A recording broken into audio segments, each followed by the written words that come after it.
I think over the years I've come to understand that the ministry that God does through me grows out of the core, first of all, of my walk with Him, and then second of all, my relationship with my wife and, by extension, my children. I almost think of it like concentric circles.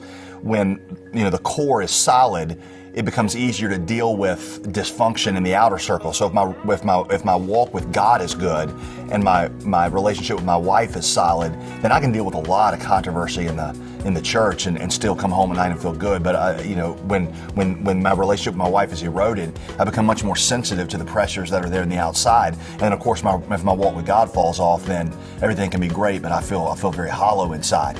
And so, I've understood that taking it's one of those things that the same intentionality that you show in investing in the church, investing in leaders, you've got to show that same intentionality in investing in your relationship with your wife. That didn't just happen on accident.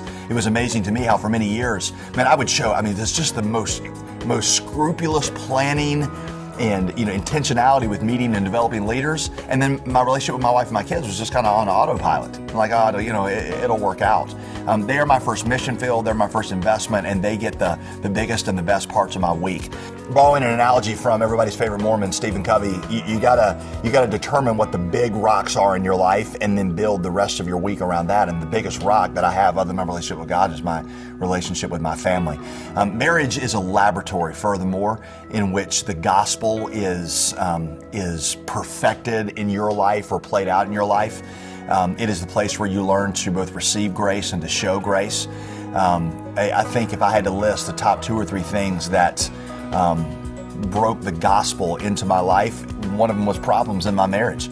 It's 2 or 3 years after we've been married, my wife and I it's not like we were calling lawyers, but it was just we didn't have a very good relationship at all. And we went to see a counselor, which I would highly encourage you. That's not a sign that everything's gone. That's something you ought to do, like going to a doctor for a checkup. He spoke into our lives, and he said your problem, speaking specifically to me, is he says you don't know how to show grace to your wife. He said and that's because you don't really see yourself as a sinner. You see yourself as someone who is sinned against. And so because you aren't really aware of how much forgiveness God has given you, you don't naturally extend that to your wife. He said if you would focus on being first the sinner against God and only secondly sinned against, he said that would transform how you treat your wife. And he was exactly right.